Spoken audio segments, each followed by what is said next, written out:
하나님의 부르심, 하나님은 우리를 왜 부르셨을까? 다른 말로 하면 하나님께서 왜 우리를 구원하셨을까? 오늘 우리가 읽었던 4장 1절부터 6절 말씀의 핵심은 하나님의 부르심입니다. 우리 1절 말씀 같이 한 번 더 읽어보겠습니다. 시작! 그러므로 주 안에 갇힌 내가 너희를 권하노니 너희가 부르심을 받은 일에 합당하게 행하여. 하나님이 부르셨다는 거예요. 하나님이 우리를 부르셨다는 거예요. 출애굽기로 말하면 하나님께서 우리를 구원하셨다는 거예요. 그런데 하나님께서 우리를 구원하신 것은 출애굽기 12장 수준의 6월절 어린 양의 피로, 그러니까 우리가 회개하는 거죠. 피를 바름으로 죄를 용서받는 것인가요? 아니면 출애굽기 40장까지 훈련받고 왕같은 제사장으로 살아가는 것인가요? 물론 죄사함의 은혜도 크지만 하나님께서 우리를 구원하신 궁극적인 목적은 왕같은 제사장이었습니다. 외기 말씀에서도 하나님께서 우리를 구원하신 목적은 우리가 거룩하신 하나님을 닮아가는 거룩한 삶의 예배자가 되는 것.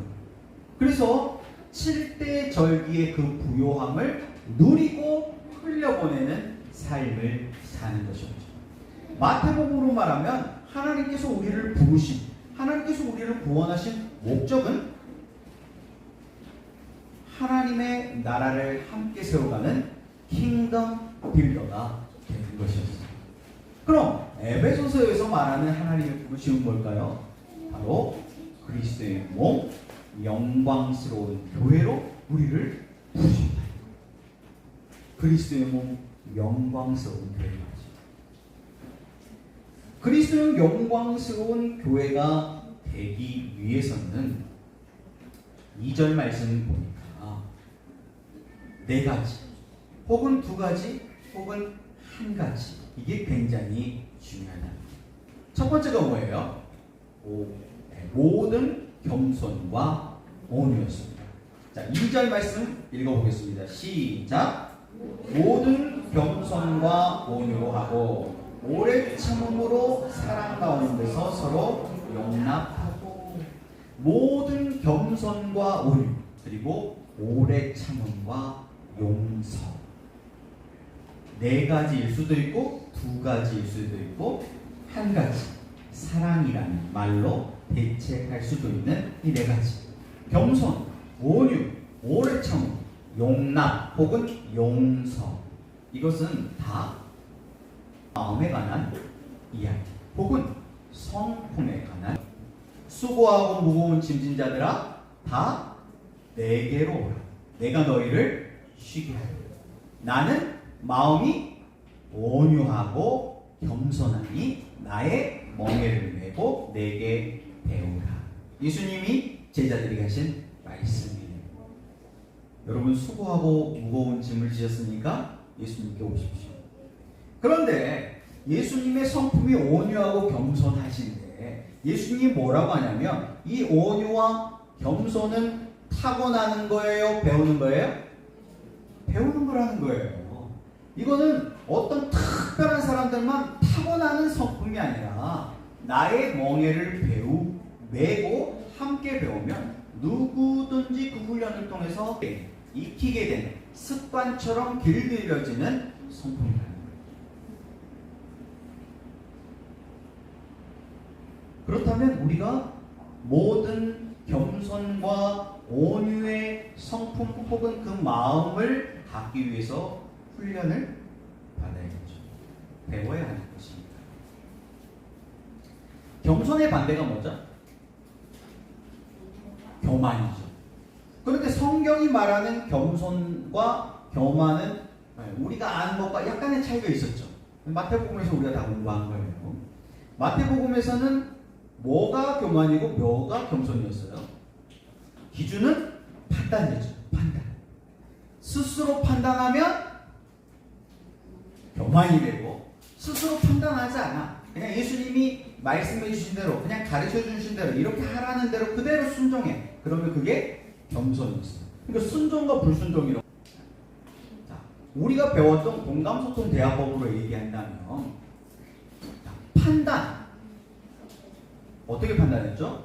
자, 우리가 사자성어는 아니지만 사자성어처럼 공부했는데 충, 탐, 해, 판. 충탐해파는 해야 돼요, 하지 말아야 돼요? 하지 말아야 돼요. 그럼 우리가 해야 되는 건 뭐예요? 칭지격동이죠. 충탐해판 하는 것은 판단이잖아요. 충고. 탐색. 이렇게 이거 막 탐색. 해, 판단.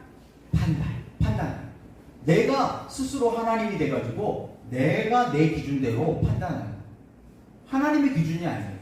내 기준대로. 내가 하나님이 돼가지고 내가 다 판단하는. 그거는 불순종이에요. 그걸 성경에서 교만이라고 해요. 그런데 주권을 하나님께 드리는 거예요. 이거는 하나님이 판단하시는 일이지 내가 할 일이 아니야. 선을 넘지 말자. 그리고 나의 기준에 맞추는 게 아니고 내 스타일, 내 마음에 드냐 안 드냐 내 기준을 두는 게 아니고 하나님께 기준을 두는 거예요. 하나님께 기준을 두고 판단하지 않는 그게 겸손이에요. 그렇게 겸손하기 위해서 따라와야 될 마음이 있어요. 어떤 마음이요? 온유해요. 그래서 오늘 말씀을 보면 모든 겸손과 온유로 하고 겸손과 온유가 붙어 있어요. 연결되어 있죠. 마치 동전의 양면과 같아요. 겸손한데 온유하지 않아. 그런 경우 있죠. 겸손한 척 하는 사람들이 있어요. 온유한 것, 그러니까 부드러운 거죠. 온유한 것 같으나 겸손하지가 않아. 자기를 막 뽐내기를 구원해. 네, 그런 경우가 있어요. 온유한 척 하는 거죠. 이 두 개는 양면의 동전의 양면과 두 가지가 다 있어요. 여기서 겸손이라는 말을 다르게 표현하면 나도 죄인입니다 라고 하는 믿음의 고백이에요. 겸손이라고 하는 것은 나도 허물이 있다 는 걸 인정하는 거예요. 요거를 속담에서, 우리나라 속담에서 개구리가 올챙이적 시절을 모른다는 말이 있죠. 우리가 그런 경우가 있어요. 특히 가정에서 부모님이 자녀를 양육할 때 나도 어렸을 때 저랬는데 보통 우리의 내면에 상처가 치유가 되지 않으면 그렇다네요. 나하고 똑같은 모습을 보면, 왜냐하면 그게 상처로 남아있습니다. 그게 과거의 어떤 부정적인 기억, 상처로 남아있는 사람은 나와 똑같은 행동을 자녀가 해. 그러면 그게 그렇게 속된 말로 꼴보기가 싫어. 그래서 화가 너는 나같이 안 살아야 되는데 나같이 살게 되는 거 보니까 어떻게 해야 될지를 모르는 거예요. 이럴 때 어떻게 예쁘게 말해야 되는지, 이럴 때는 어떻게 아이 메시지를 해가지고 해야 되는지, 어떻게 코칭을 해가지고 얘가 나와 다르게 살도록 결과물을 만들어 놓아야 되는지는 배운 적이 없으니까 배웠어야 되는데, 모든 겸손과 온유를 배웠어야 되는데 배우지를 못하니까 어떻게 해야 되지 조금 참다가 엄마 아빠한테 배운 대로 하는 거죠. 우리 엄마 아빠가 가르쳐준 대로. 그때 우리 엄마 아빠는 화를 냈어. 등짝 스매싱을 날렸어. 그러면 나도 똑같이 하는 거예요. 다르게 살길 바랬는데 똑같이 살게 되네요. 그래서 부모의 양육 태도는 안타깝게도 유전이 됩니다. 그런데 배우면 끊을 수 있어요. 두 번째는 오래 참음과 용서입니다. 이 오래 참음과 용서도 동전의 양면처럼 붙어 있죠. 오래 참음으로 사랑 가운데서 서로 용납하고 라고 기록하고 있어요. 오래 참는다. 우리가 마태복음을 통해서 이미 공부했죠. 용서에 대한 주제가 나오니까 베드로가 또 나와가지고 예수님께 질문하잖아요. 용서. 그럼 7번 용서하면 잘하는 거죠? 그랬더니 예수님이 뭐라고 말씀하셨어요? 아니다. 7번을 70번까지라고 해요. 그러면 77에 49, 490번을 용서하는 거예요. 똑같은 잘못을 계속 반복해. 그런데 490번이면요 1년이 365일이니까 1년 반 정도를 똑같은 작품 계속 반복하는데 얼굴에 티 안 내고 용서하라고. 이거 쉬워요? 이게 가능한 일이에요? 가능하대요. 배우면 말이죠. 어떻게 배우느냐? 이 오래 참음, 우리 이제 공감소통 대화법을 공부하시는 분들은 꾸나 객지 감사라는 걸 배울 거예요. 꾹꾹 눌러서 참는 건 별로 좋은 방법이 아니에요. 꾹꾹 누르면 계속 감정의 풍선이 빵빵하게 들어가가지고 언젠가는 빵 터지니까. 그래서 꾹꾹 눌러 참는 것은 별로 좋은 방법 아닌데, 아무튼 이 참는다는 거예요. 그때 이 참을 때 이것이 사실인지 나의 느낌인지 생각인지를 잘 분차해야 돼요. 사실만 봐야 되는데 나에게 상처가 많은 사람은 자꾸 그것을 느낌으로 다가가.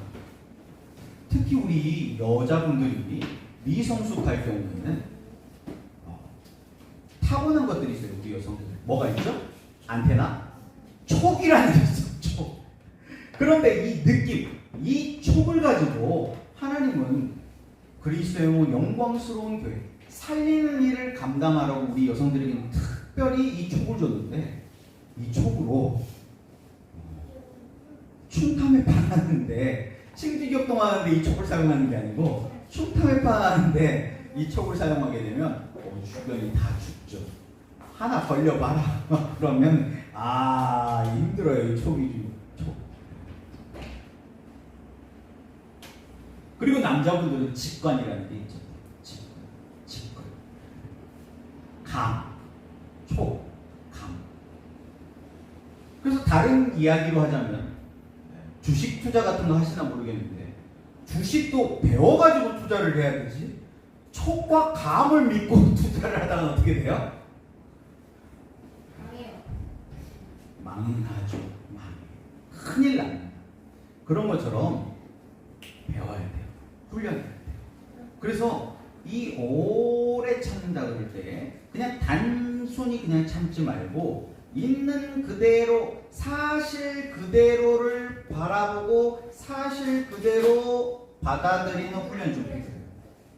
그래서 이것이 나의 느낌이라고 그러면 버려야 되는 거죠. 나의 생각이라는 것도 버려야 돼요. 그냥 있는 그대로 사실 그대로 받아들이는. 저는 완벽주의가 있고 그렇다고 했잖아요. 이런 완벽주의가 있는 사람들이 자주 쓰는 느낌적인 느낌, 생각의 패턴 단어가 있어요. 또 항상이라는 과장법을 많이 써요. 그래서 뭔가 아이들이 잘못하잖아요. 그럼 또 그런다 그러고, 한 번 실수했는데 항상 그런다 그러고 그 단어가 들어가요. 그래서 이제 공감소통 대화법을 공부하시면 자기의 미세 감정 자기의 감정을 기록하는 훈련들을 하게 되는 거예요. 감정을 기록할 때 감정이 잘 보이질 않아요. 그래서 감정을 찾아내기 위해서 내가 주로 하는 말들을 찾아요. 그럼 그 말 속에 뭐 또 항상이라든지 뭐 그런 단어들이 나옵니다. 그럼 이제 거기서 찾아내는 거예요. 이게 어디서 왔을까? 그 감정을 찾아가는 거예요. 그런 훈련들을 하게 됩니다. 그러면서 오래 참는 훈련을 하는 거죠. 오래 참게 되면 결과적으로 어떻게 될까요? 용서가 되는 거예요. 7번 참았어요. 근데 8번째 화내버렸네? 그러면 참은 건가요? 못 참죠. 그런데 77에 49, 490번을 참았어요. 그러면 거의 그 부분은 이해가 됐다는 뜻이에요. 내가 참으려고 참는다? 내가 어떤 이성적으로 이거를 꾹꾹 눌러서 참는다? 490번을 참을 수 있는 사람은 없어요. 사실 7번 참는 것도 거의 기적 같은 일이에요. 우리나라에서는 3번. 참을 인이 3개면은 3번만 참아도 살인을 면한다는 말이 있을 정도로 3번 참는 것도 그렇게 어렵대요. 요즘에는 진짜 묻지마 그런 범죄뿐만 아니고 여자친구가 헤어지자고 했다고 그래가지고 막 집에 찾아가가지고 불을 지르고 살인을 하는 그런 뉴스들이 막 나와서 너무 깜짝 놀랐잖아요. 오래 참음과 용서, 모든 겸손과 온유, 오래 참음과 용서. 사실 이거는 한 사람의 마음에서 나올 수 있는 성품은 아니에요. 이 성품은 누구의 성품이에요? 예수님의 성품이고 하나님의 성품이에요. 우리가 하나님의 형상대로 지음받았을 때는 이런 성품들이 너무 자연스러웠어요. 근데 우리가 이런 것들을 잃어버린 거죠. 그러니까 다시 되찾아야 되겠죠. 이제 명절 때 사랑하는 가족들이 만나게 됐고 또 친구들도 만나게 될 텐데 참 모든 겸손과 오래 참음과 용서로 내가 무장하고 만났지만 어떻게 나의 마음을 그렇게 요동치게 만드는지 그런 사람들 어디 가나 꼭 있어요. 진짜 용서가 안 되는 그런 부류의 인간들이 꼭 있어요. 그럴 때 우리의 마음을 잘 지킬 필요가 있어요. 3절 말씀 읽어보겠습니다. 시작. 평안에 매는 줄로 성령이 하나 되게 하신 것을 힘써 지키라. 겸손과 온유, 오래 참음과 용서. 이것의 용도는요, 평안에 매는 줄이에요. 꼭 하나 되게 하도록 꼭 묶는 줄.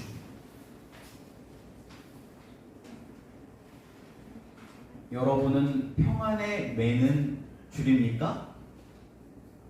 아니면 매놓은 줄도 잘라버리는 날카로운 가위나 칼입니까? 오늘 본문 말씀은 성령이 하나 되게 하신 것을 힘써 지키라고 말씀합니다.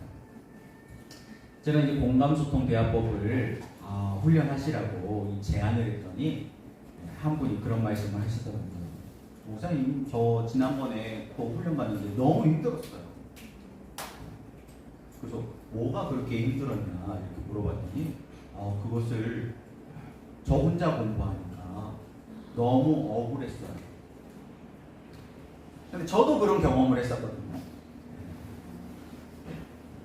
내가 이렇게까지 해야 돼? 라고 하는 그런 억울한 감정들이 올라오거든요. 왜냐하면 저의 주요 부정적인 감정이 억울함이에요. 그래서 그 억울함을 건들면요, 그 억울함이 커지면서 복수심이 되고요. 그 복수심이 더 커지면 수치심, 죄책감이 돼요. 그러니까 원래 책 한 권 읽은 사람이 제일 무섭잖아요. 빈 수레가 요란하잖아요. 그래서 하나 배웠다 이거지. 하나 배워가지고 갖다 써먹어. 그런데 이게 안 되네? 그러면 그 화살을 나에게 두는 게 아니고 이게 나에게 아직 익숙하지 않은 옷이구나. 내가 새 옷을 입었는데 아직 이게 나한테 잘 맞질 않네? 그러면 열심히 더 훈련을 해가지고 이게 나에게 익숙해질 때까지 훈련을 해야 되는데 그것을 나에게가 아니고 상대방에게 화살을 돌려버리게 되는 거죠. 저도 그랬어요. 그래서 억울하더라고요. 너 때문이다. 나는 해보려고 하는데 너 때문이야. 그래서 억울하더라고요. 그래서 몇 번 이걸 하다 말다 그랬어요. 그런데 기도하면 또 계속 하라고 평안에 매는 줄이 되라고 그래서 버텼던 것 같아요. 그래서 이런 성경 공부나 내적 치유나 공감소통 대화법이나 이런 훈련은 부부가 같이 하는 게 최고 좋은 거예요. 부부 사랑학교죠. 같이 하면 부부 사랑학교 해보신 분들은 알 거예요. 부부 관계의 문제 해결하는 것이 그렇게 어려운 것이 아니라는 거죠. 세 가지 소원만 들어주면 돼. 세 가지를 통해 가지고 승승합의를 통해 가지고 너도 살고 나도 사는. 세 가지 소원만 들어줘도 부부 관계가 유난리를 부어놓은 것처럼 부드럽게 흘러가더라는 거예요. 그런데 그 세 가지 노력을 우리가 안 한다는 거죠. 평안에 매는 줄, 성령이 하나 되는 것을 힘써 지키라고 했잖아요. 대충 지키라고 한 거 아니고 힘써 지키라고 한 거죠. 힘써 노력하라는 뜻이고 힘써 대가 지불하라는 뜻이고 힘써 희생도 해야 된다는 뜻이에요. 한 발씩 물러나야 된다는 거예요. 그런데 나는 뭔가 해보려고 하는데 상대방은 변하지 않아요. 그럼 어떻게 돼요? 무너져요. 그래서 우리 남자분들의 경험으로 치면은 군대 갔다 오면요, 남자들이 좀 변하죠? 남자들이 변해요. 근데 집에 오면요, 어떻게 돼요? 한두 달도 못 가가지고 원래대로 돌아와버려요. 왜 그럴까요? 나는 군대 가가지고 집단 생활하면서 뭔가 변화되려고 노력을 했어. 근데 집에 돌아왔는데 우리 집은 하나도 변한 게 없네? 억울하잖아요. 그러니까 다시 원상태로 돌아가요. 원상태로만 돌아가면 더 좋은데 더 안 좋게 돌아갈 수도 있다. 저희 아이들이 호프에서 공부하는데 호프 아이들도 마찬가지예요. 호프에서 치열하게 자기 관리하면서 훈련 받았는데 집에 돌아오잖아요. 근데 엄마 아빠들이 하나도 안 변하는 것 같아. 그거 억울하잖아요. 그러니까 더 망가져버려요. 더 망가져버리는 정도가 아니고 이제 학교를 재퇴해버려요. 그러면 난감한 상황이 되는 거예요. 갑자기 모든 학력이 다 인정이 안 돼버리잖아요. 거기서 학교를 졸업해야 되는데 적어도 3년은 버텨야 인정이 되는데 그 전에 돌아와 버리면은 그 시간이 다 쓸모없게 돼버려요. 그런 경우들이 종종 있고요. 그래서 성령이 하나 되는 것을 힘써 지키는 평안의 내는 주이 다 될 수 있기를 바랍니다. 우리 힘으로는 안 되는 것 같아요. 그래서 우리는 나의 연약함을 인정하고 성령의 힘을 구해야 되죠. 우리가 앞서 살펴본 말씀으로 한다면 능히 모든 성도와 함께 지식에 넘치는 그리스도의 사랑을 알아야 돼요. 여기서 안다는 건 경험한다는 뜻이에요. 그 사랑을 내가 경험해야 돼요. 그래서 그 너비와 길이와 높이와 그 기쁨이 어떠한지 내가 그것을 내 안에 충만하게 그 사랑이 있을 때 이게 흘러가게 됩니다. 앞에서 말씀드렸죠? 1장부터 3장까지는 내 안에 채워지고 흘러가는 사랑. 마지막입니다. 말씀을 정리하도록 하겠습니다. 여러분은 주변 사람들과 만날 때 부부관계에서 부모와 자녀 관계에서 또는 직장에서 또는 이제 명절에 함께 가족들이 만나게 될 텐데 그렇게 만났을 때 여러분은 트러블 메이커. 이 트러블 메이커는 종종 모세의 기적을 일으킨다고 해요. 아빠가 집에 딱 들어오면 모든 가족들이 다 방으로 들어가고요. 그런 트러블 메이커는 아니죠. 방에 있다가도 다 나와야죠. 저와 여러분은 트러블 메이커 말고 피스 메이커길 바랍니다. 피스 메이커. 내가 지금 모르겠어요. 피스 메이커가 되기 위해서는 대가지불도 필요한 것 같아요. 시간을 들여야 되고 자리도 지켜야 되고 표현이 돼야 되는 거죠. 하나님께서 우리를 부르신 목적은 그리스도의 몸 영광스러운 교회입니다. 그리스도의 영광스러운 교회가 되기 위해서는요, 혼자서 될 수는 없어요. 함께 지어져 가는 거예요. 함께 지어져 갈 때 서로를 연결하는 아구, 풀, 단단한 접착제와 같은 역할을 하는 것이 바로 사랑이에요. 그런데 그 사랑은 저와 여러분의 이 마음 속에서 나오는 것이 아니에요. 공급되는 것이죠.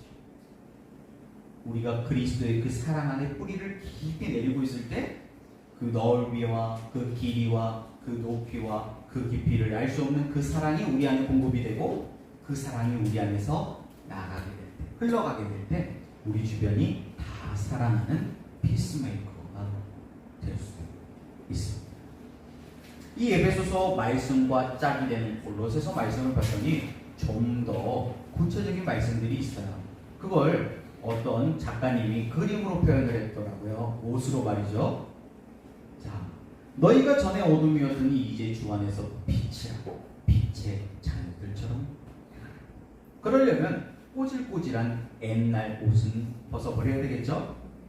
이제 우리는 하나님의 자녀가 되었으므로 하나님의 자녀다움, 하나님의 자녀들에게 맞는 하나님 스타일의 하나님의 마음에 맞는 스타일의 그 옷을 입어야 될 것 같아요. 하나님께서는 우리에게 이런 옷들을 선물로 주셨다는 거예요. 첫 번째는 긍휼입니다. 먼저 긍휼의 옷을 입으면 어떻게 돼요? 어렵고 힘든 사람을 불쌍히 여기며 돌아보게 된다는 거예요. 저 여러분에게 이런 마음이 있습니까? 그럼 긍휼의 옷입니다. 두 번째는 자비 옷이에요. 이 자비 옷을 입으면 어떻게 돼요? 남을 깊이 사랑하게 된다는 거예요. 그리고 나누어 주고 더 나누어 주고 싶은 마음이 생긴다. 세 번째는 겸손이에요. 우리가 앞에 살펴봤죠?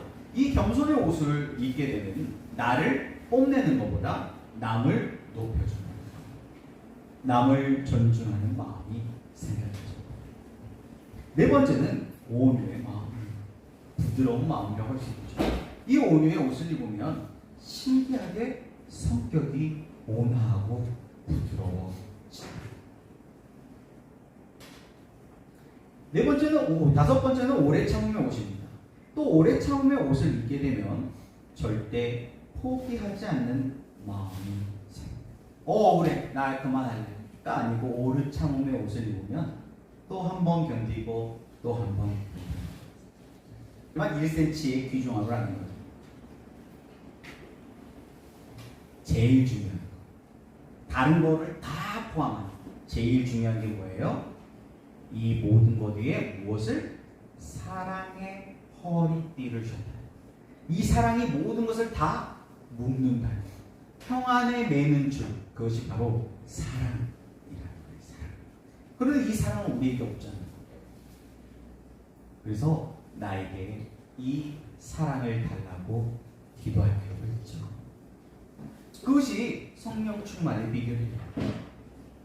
이제 우리는 하나님의 자녀답게, 빛의 자녀답게 하나님이 우리에게 선물해 주신 이 성품의 옷을 입고 하나님의 자녀로 당연히 우리 아빠 아버지 되신 하나님을 닮은 그런 소금과 빛의 삶을 살아가기를 결단했으면 좋겠습니다. 우리 초등부 예배 때는요, 이걸 결단하기 위해서요, 오른손을 불끈 쥐고 외쳐요. 선포하는 거죠. 나는 주님의 몸된 영광스러운 교회다! 영광스러운 교회다! 영광스러운 교회다! 이렇게 노란 글씨만 3번 하는 거예요. 준비됐습니까?